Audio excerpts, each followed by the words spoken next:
Shanks. Who are you? Seriously, who really are you? Shanks. Before we go off, Shanks is what we've seen so far, he's an extremely strong character in One Piece. No question. He's a Yonko, for starters. But some stuff from Shanks just don't seem to be adding up. Let's start off with Mariejois. He went and met with the 5 Gorosei in Mariejois, a place where no pirates are meant to go. And he went there, and the Gorosei were relaxed, very relaxed, seeing a pirate on their turf, a pirate that's not meant to be there.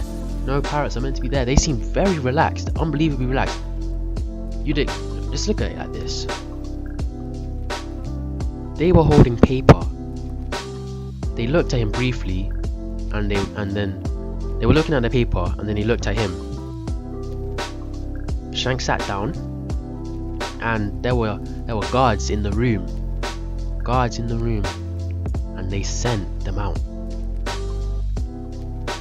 A Yonko doesn't need some countermeasures. How does that make sense? Shanks, a Yonko, literally, in my opinion, the Yonko, doesn't need countermeasures against. None of them had any weapons out. They got rid of their guards, and they looked relaxed around Shanks. 5 elders. I personally think that is a bit shady on its ones. That is a bit shady.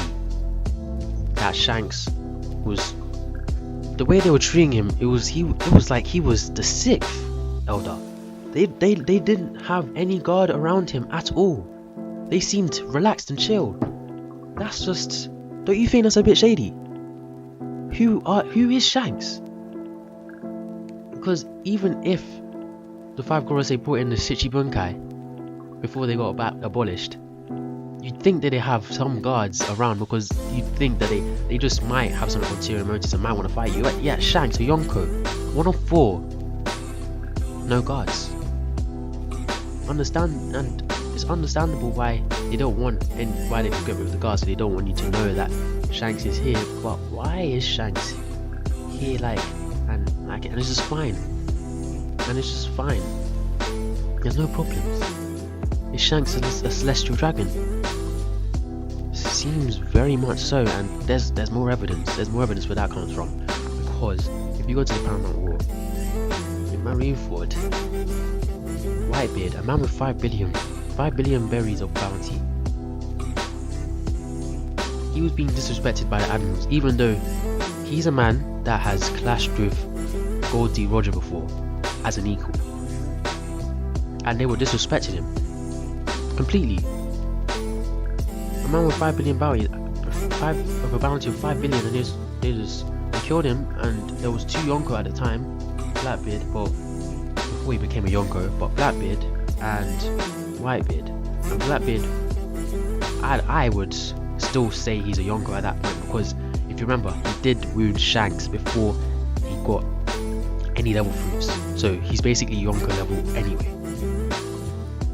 So 2 Yonkos fighting against 3 admirals, and then one dies.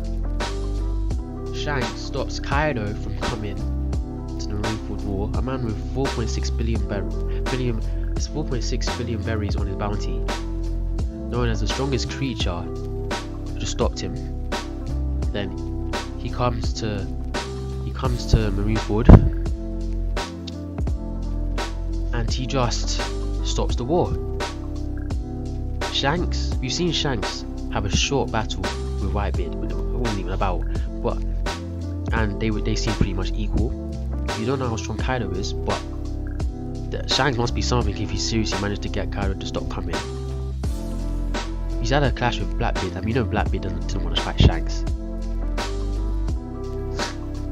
And when he went to fight Whitebeard, most of the pirates that were with Whitebeard, they fell instantly just from his conquest haki that he was accidentally releasing. Meaning that if they were to fight Shanks and his crew, just if they were to fight Shanks alone, not many would be able to even fight him. And then in the society of pirates, the strongest rule. The strongest rule. That's literally how it works from the get-go, from point 0 to point 100. That's how it works. Shanks climbed the way up as a Yonko. He's literally one of the strongest.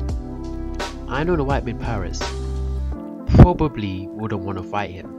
Because he's Shanks and he's a Yonko. He's dangerous. He's a man that can rival their previous, now dead captain. I wouldn't want to fight Shanks if I was on him, even though my captain just died and I want to avenge him. It's not worth doing. It's not worth doing, and he's got his whole crew. It's not worth doing. And now the admirals. The admirals. Small clash, very small clash, but they call it off. They call off the war. Why? Why? What are you, Shanks? Shanks, what are you? The only people that can tell admirals what to do are admirals and whatever's above them, celestial dragons. Now admirals, it's more suggestive.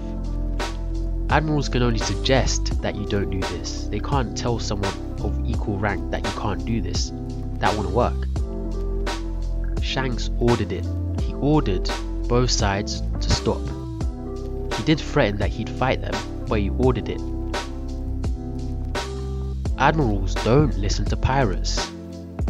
If the Shichibunkai ever decided that they wanted to, before they got abolished, they ever decided they didn't want to do something, and the admirals heard of this, admirals wanted to give the Shichibunkai an order and they didn't listen, they'd instantly get removed and things wouldn't be going too well for them. Instantly. Yeah, Shanks is fine, and he ordered admirals and pirates alike to stop this war. He just showed up and stopped it. Now what does that mean? The only person that can order an admiral around, and all of them, every single one of the admirals, all three at once, is a celestial dragon. If that doesn't prove enough that Shanks is a celestial dragon, then the fact that he went to Mariejois, that should prove enough as well. Or at least he's related to, he has enough power amongst the world government to be considered a celestial dragon or a celestial dragon-like being. And when you also consider that the admirals have put pirates in positions of power before to try and control them, it wouldn't be this whole, because that's literally what the whole Shichibunkai was. It wouldn't be too unrealistic to think that they wouldn't just stop at warlords. They go up to Yonko. Now a Yonko is more hard to rein in. You can't control them, which explains why Shanks is how Shanks is, because I'm assuming he's a celestial dragon. And it wouldn't be the first time you see a celestial dragon being a pirate. Look at Doflamingo. He was an ex-celestial dragon, but he was a celestial dragon nonetheless. It's not uncommon for a celestial dragon to be a pirate, even, or it is, but it's not like it's never happened before. Shanks could be a celestial dragon. He fights both sides. And let me just go back to this quickly one more time. I haven't done this yet, but let me just go to this. Shanks has the lowest bounty out of all of the, other than Blackbeard. Shanks has the lowest bounty of 4.04 billion, if you don't include Luffy. This man was on the crew of the previous pirate king, Goldie Roger. He most likely knows what the One Piece is, because even though he didn't go to Raftel, he was still up among the crew, so they obviously would have talked about it, considering that the whole crew laughed. In fact, I even think Shanks did go see the One Piece. I went in one of the chapters. So a man that has seen, or at least knows what the One Piece is. He knows what happened in the Void Century. He knows everything, and he's a Yonko. Has a bounty of 4.04 billion. Now, let's look at this. Nico Robin, she got a bounty of, I think it was like, she got a bounty of at least a few million berries when she was found out to be the only person that could decrypt phonoglyphs. So imagine a man, one of the few people that actually knows everything there is, yet he has the lowest bounty out of the Yonko. I'd be expecting this person to be having at least 5 billion like Whitebeard does, and Whitebeard doesn't even know what the One Piece is. You have to deep that Whitebeard doesn't even know what the One Piece is. Yet Shanks does, and he's a whole billion off. Does this make any sense? No, it does not. He stops pirates. He can control the admirals, well, stop them as well. Yes, he can be called a gatekeeper. But really, Shanks, who are you? This is Mushoku, signing out.